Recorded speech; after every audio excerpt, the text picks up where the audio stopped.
Gabriel Risa, President of the African Civil Aviation Commission, Salvatore Shakitano, President of the International Civil Aviation Organization, senior officials, distinguished ladies and gentlemen. First, allow me to warmly welcome you to Rwanda.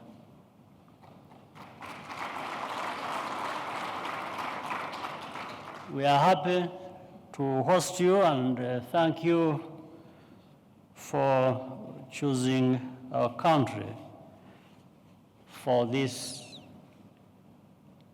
event.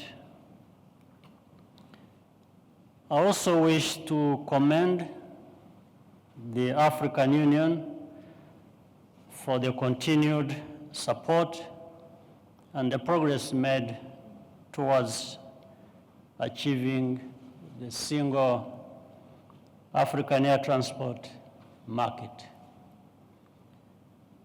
The COVID-19 pandemic, nevertheless, has negatively impacted the aviation sector globally, and Africa is no exception. In fact, the pandemic continues to affect us all.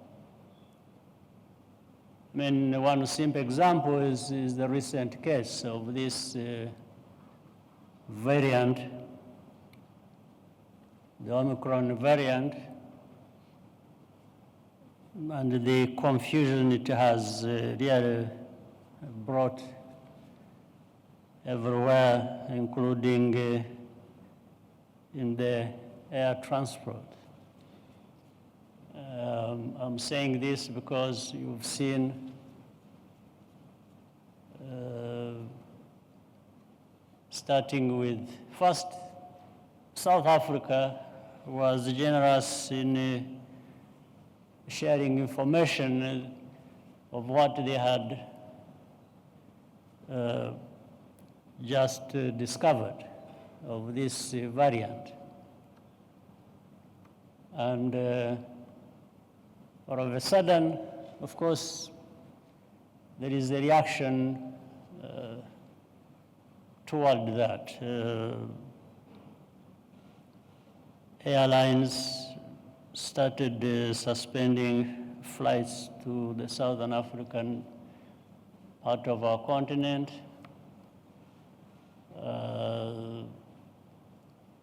Passengers originating from there, going toward different parts of the world, being blocked, and a lot of questions. Now, in the midst of that, first it was that the origin of it was Southern Africa or South Africa. Then as that is happening and people are taking action and so on, information also comes out and says, oh, by the way, this virus has been around in some other parts of the world, even before South Africa. Let us know that they had discovered this virus.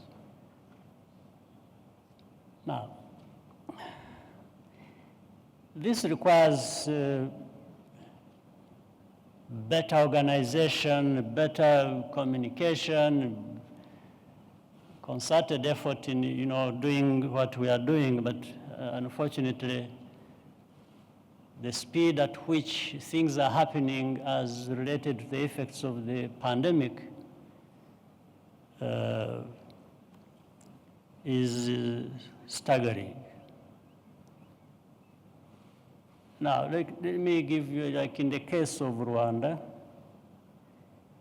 when we learned of this variant, like any other country, like anybody else, we had to take immediate action, at least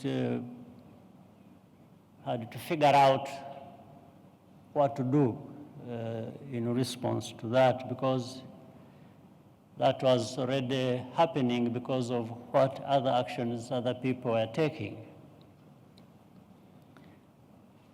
And the airline, our airline had to suspend flights to the Southern African region of our continent, even though the information everybody was operating on was that this variant was in Southern Africa, but we find it is somewhere else. In fact, I agree I saw the president of South Africa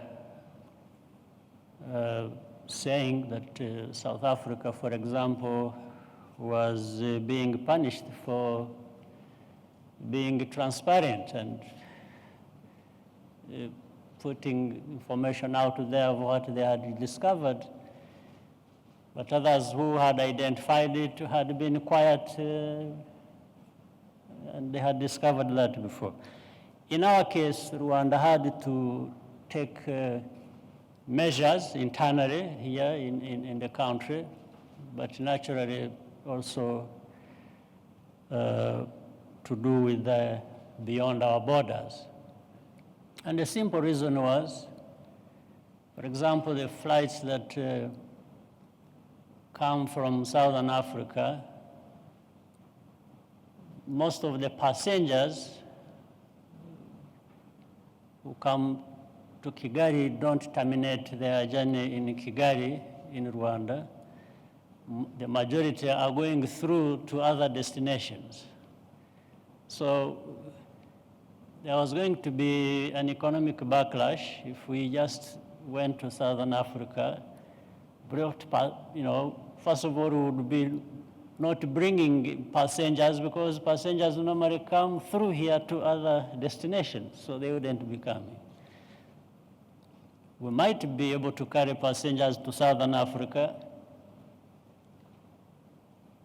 originating from here, but on the way back, the flights would almost be empty every time. So it wouldn't make economic sense. In fact, we would probably make huge loss around that. So one of the measures we took was to say, well, let's wait and see what happens across the world.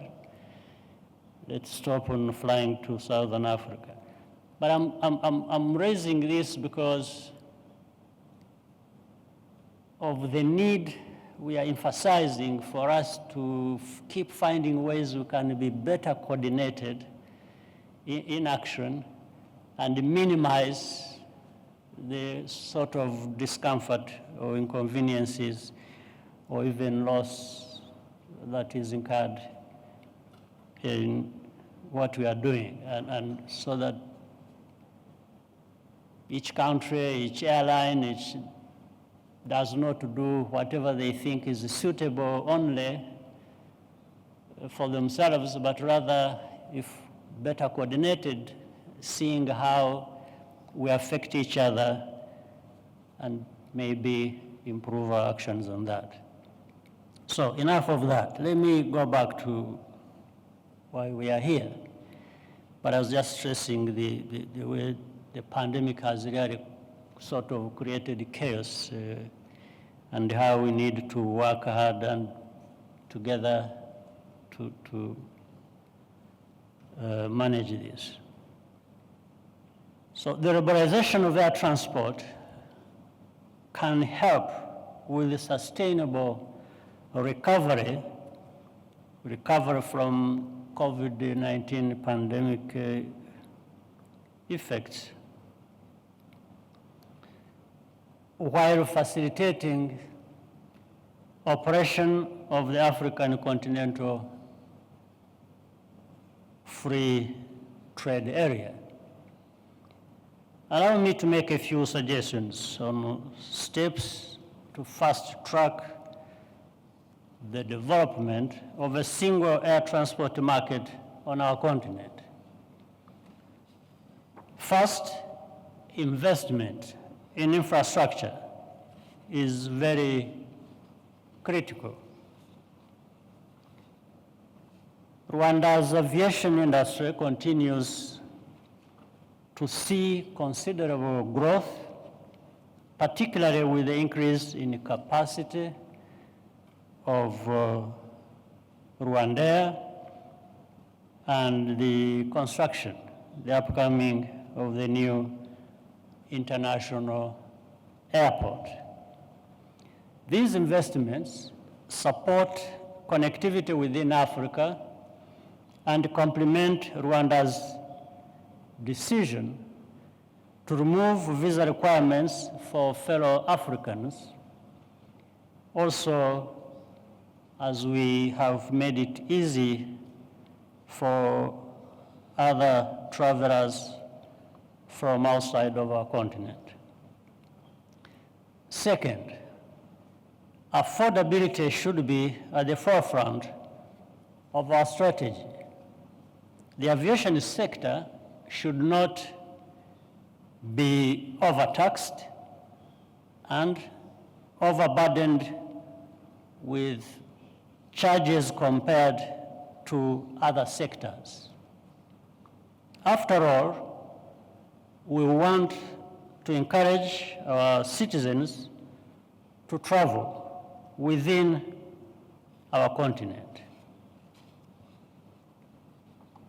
Lastly, innovation is the key for sustainability.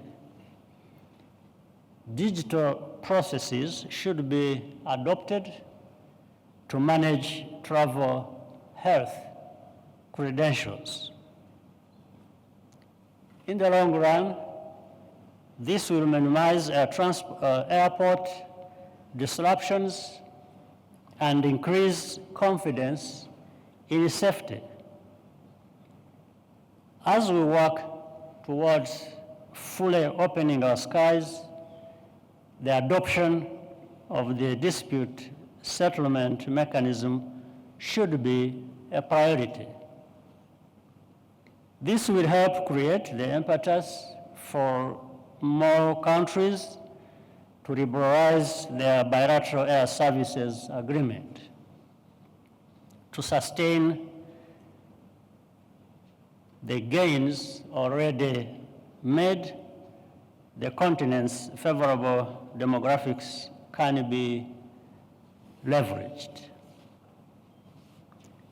This means, above all, investing in our people and creating the necessary skills to help them take advantage of the wider social and economic benefits that this market offers.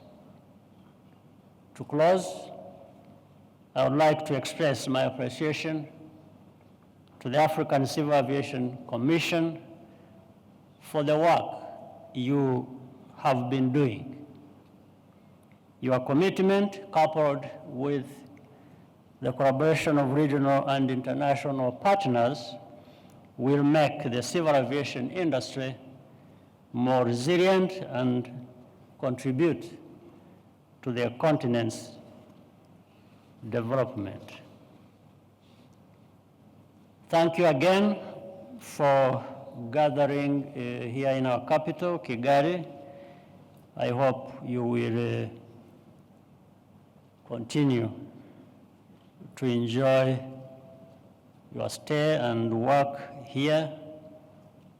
So you are free to take time and enjoy what our capital, our country have to offer. You are most welcome. I thank you for your kind attention.